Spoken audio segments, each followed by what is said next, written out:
Halo teman-teman semuanya, saya Maesa selaku perwakilan dari kelompok 3. Nah, pada video kali ini kami akan membahas mengenai apa sih itu industri maritim dan tanggung jawab sosial. Nah, tapi sebelum itu kami dari kelompok 3 izinkan untuk memperkenalkan diri terlebih dahulu. Kelompok 3 sendiri terdiri dari 9 anggota. Yang pertama ada saya sendiri, Maesa Arya Pratama. Yang kedua ada Nispa Oktaviani. Yang ketiga ada Arini Boruta Barat. Yang keempat ada Yuli Andini Puspitasari. Yang kelima ada Nafira Berliani. Yang keenam ada Jessica Budita Barani. Ketujuh Julia Asmita. Kedelapan Ayu Wulandari. Dan yang terakhir Titin Handriani. Baik, untuk tidak berlama-lama lagi, selamat menyaksikan video kami.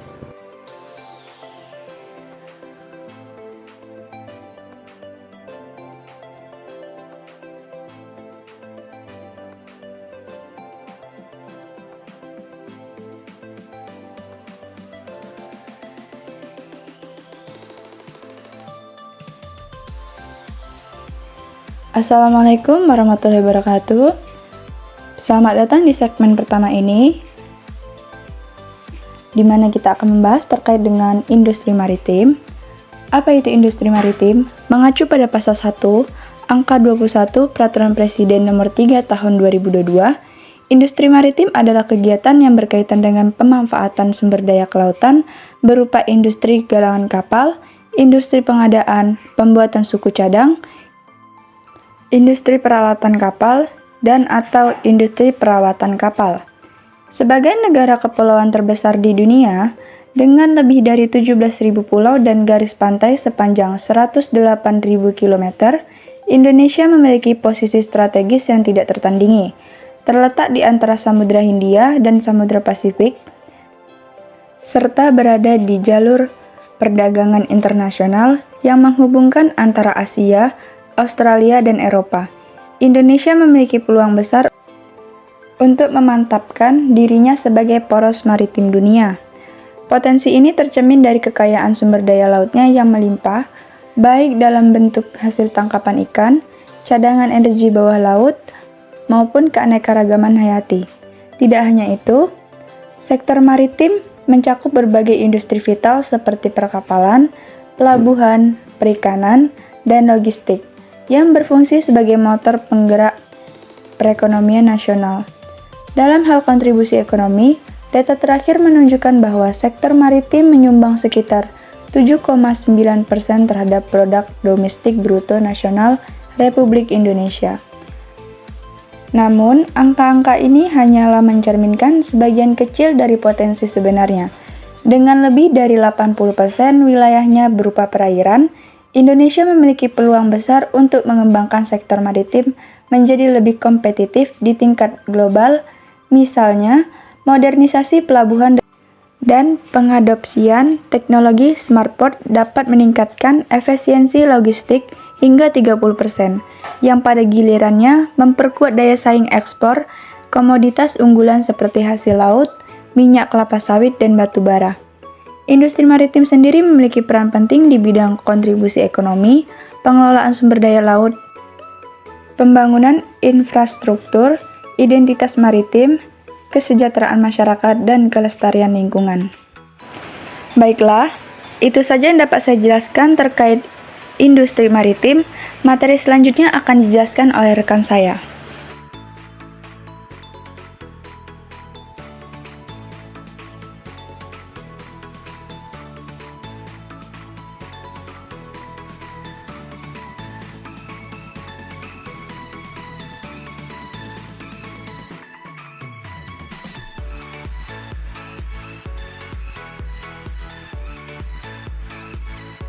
Baiklah teman-teman, kita sudah berada di Pelabuhan Bongkar Muat yang berada di Lontar 2 Kota Tanjung Pinang sebagai contoh dari industri maritim mendukung rantai pasukan global.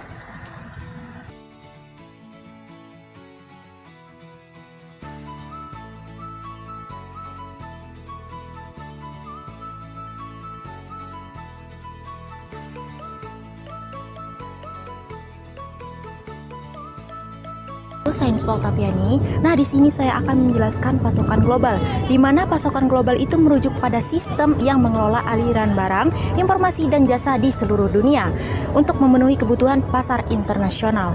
Nah, untuk mencakup berbagai tahap, mulai dari pengadaan bahan baku, hingga distribusi produk akhir. Dan rantai pasokan ini memungkinkan perusahaan untuk memanfaatkan sumber daya dan spesialisasi dari berbagai negara. Namun, tantangan seperti ketidakstabilan politik dan bencana alam juga dapat mempengaruhi kelancaran operasionalnya.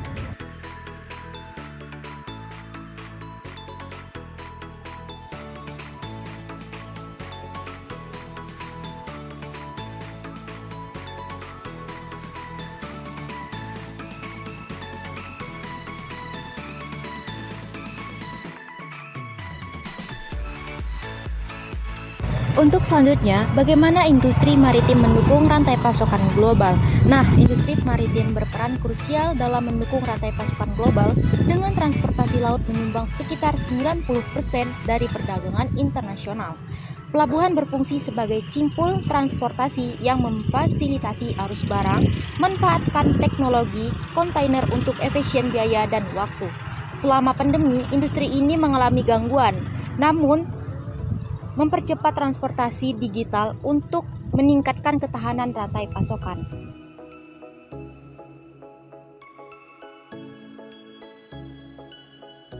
Sekian untuk penjelasan industri maritim yang mendukung rantai pasokan global. Nah, untuk materi selanjutnya itu ada tentang inovasi terbaru dalam industri maritim seperti penggunaan kapal dan teknologi ramah lingkungan. Kemudian adanya tentang kapal pintar dan teknologi pelabuhan. Dan yang terakhir adanya tentang dampak teknologi terhadap efisiensi dan keberlanjutan. Salah satu contoh penting penggunaan teknologi dalam industri maritim Indonesia adalah pengembangan Sea Traffic Control and Surveillance System atau disingkat dengan STCS. Sistem tersebut memanfaatkan teknologi seperti radar dan Automatic Identification System atau disingkat dengan AIS untuk memantau dan mengatur pergerakan kapal di perairan Indonesia. Sistem ini telah meningkatkan keselamatan, keamanan, dan efisiensi maritim negara. Selain itu, teknologi juga membuka jalan baru untuk penelitian di berbagai bidang seperti oseanografi, biologi kelautan, dan geologi kelautan. Salah satu teknologi yang paling signifikan adalah otomatisasi dan Internet of Things dalam pengoperasian kapal, penggunaan drone, kapal otonom, teknologi komunikasi yang canggih seperti 5G dapat meningkatkan komunikasi antara kapal dan pelabuhan, sehingga menghasilkan logistik yang lebih efisien dan mengurangi waktu tunggu. Pemanfaatan teknologi digital seperti blockchain, Internet of Things, dan kecerdasan buatan atau AI. Teknologi ini memungkinkan perusahaan pelayaran untuk melacak kargo secara real-time, meningkatkan manajemen rantai pasokan, dan mengurangi biaya operasional.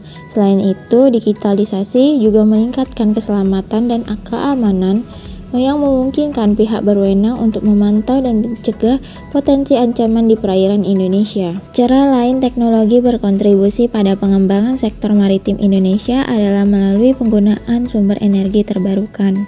Integrasi sumber energi terbarukan seperti angin dan tenaga surya telah memungkinkan perusahaan pelayaran untuk mengurangi jejak karbon dan menurunkan biaya bahan bakar. Selain itu, teknologi telah memungkinkan sektor maritim Indonesia untuk mengadopsi praktik ramah lingkungan sesuai dengan peraturan internasional, seperti yang dilaporkan oleh Konferensi Perserikatan Bangsa-Bangsa tentang Perdagangan dan Pembangunan.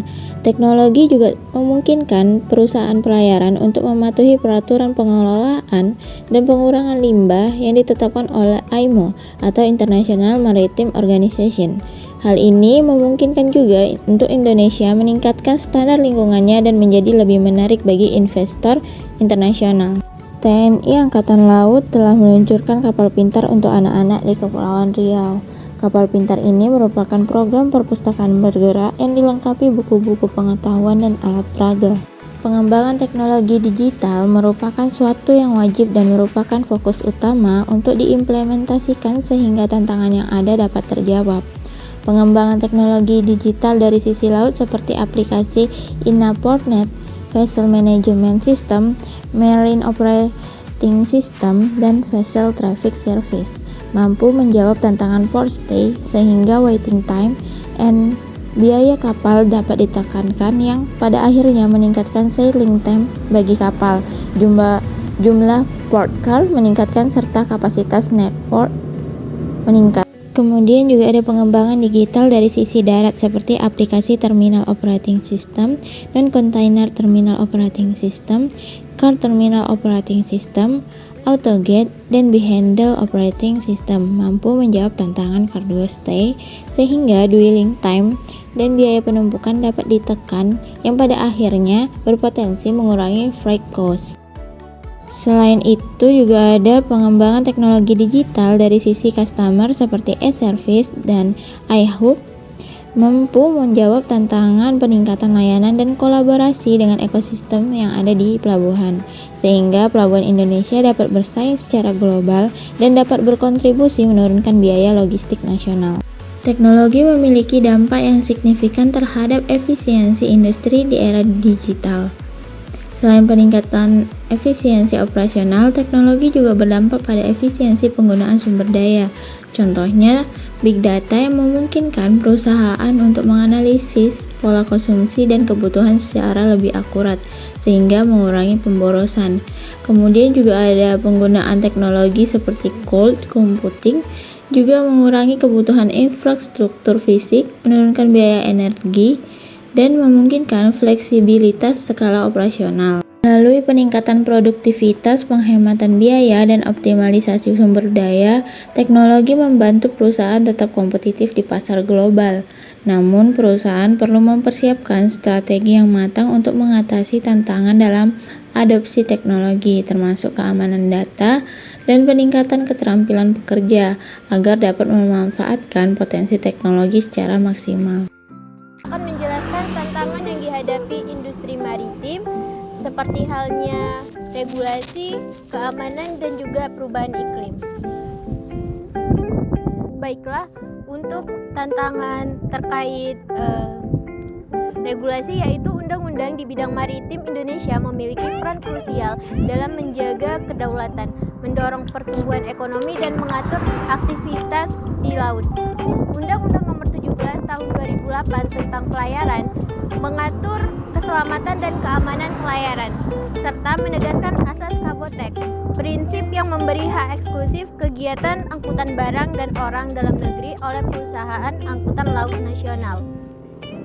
Sementara itu, Undang-Undang Nomor 32 Tahun 2014 tentang kelautan memiliki cakupan lebih luas, fokus pada pengelolaan wilayah laut secara komprehensif dan berkelanjutan. Undang-Undang Cipta Kerja juga turut mempengaruhi sektor maritim dengan menyederhanakan regulasi dan mendorong investasi.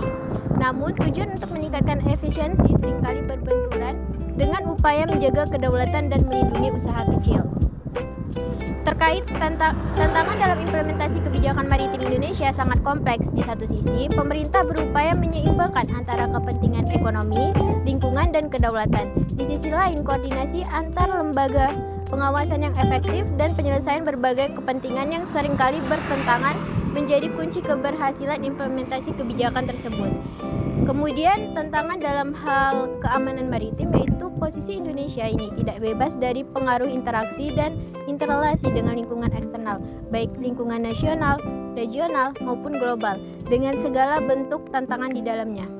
Permasalahan yang umum terjadi terkait keamanan maritim yang harus ditangani melalui kerjasama keamanan maritim ASEAN yang efektif yaitu perompakan laut, serangan bajak laut, terorisme maritim, degradasi lingkungan, pencurian maritim, illegal trafficking, senjata dan manusia, penyelundupan narkoba melalui laut, keamanan lingkungan maritim, kompetisi sumber daya dan akses strategis, pencurian kargo, dan sebagainya. Kemudian terkait tantangan dalam hal perubahan iklim yaitu fenomena perubahan iklim dan menipisnya lapisan ozon akibat peningkatan emisi gas rumah kaca berdampak negatif bagi ekosistem pesisir dan lautan. Pemanasan global dapat mengancam hewan dan ekosistem laut akibat meningkatnya suhu dan penurunan salinitas perairan laut. Selain itu, berdampak pada kenaikan permukaan air laut yang mempercepat terjadinya erosi, banjir, dan kerusakan infrastruktur di sekitar wilayah pesisir. Dalam hal ini menjadi tugas dari berbagai stakeholder di bidang maritim, salah satunya yaitu IMO. Meskipun IMO telah berupaya mengatasi masalah GRK di dunia, namun Indonesia masih memiliki tantangan tersendiri, terutama sektor maritim dalam mewujudkan net zero emission. Antara lain kurangnya investasi dan pengembangan infrastruktur energi terbarukan terbarukan. Selain itu, kondisi geografis Indonesia pun juga menjadi sebuah tantangan karena membutuhkan sistem yang komprehensif dan biaya yang besar untuk mengembangkan infrastruktur mitigasi emisi karbon yang terhubung antar pulau. Kemudian dampak-dampak negatif dalam industri maritim yaitu polusi tumpahan minyak dan bahan kimia dari perusahaan kapal di laut merupakan sumber pencemaran laut yang akibatnya merusak ekosistem laut sebagai sumber kehidupan masyarakat di pantai dan sekitarnya. Pencemaran bahan kimia dari perusahaan kapal Indonesia banyak terjadi dengan meningkatnya permintaan minyak dan bahan kimia untuk industri, meningkatnya jumlah anjungan pengoboran minyak lepas pantai, serta transportasi laut yang menggunakan bahan kimia. Pencemaran bahan kimia dari tingginya aktivitas perusahaan kapal di Indonesia memberikan dampak terhadap ekosistem laut yang akan merusak keseimbangan alam dan kehidupan manusia khususnya di Indonesia.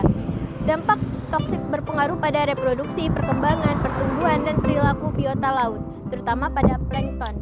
Bahkan dapat mematikan ikan, dengan sendirinya dapat menurunkan produksi ikan. Berbagai upaya mengatasi pencemaran ini perlu dilakukan untuk menjaga kelestarian ekosistem laut.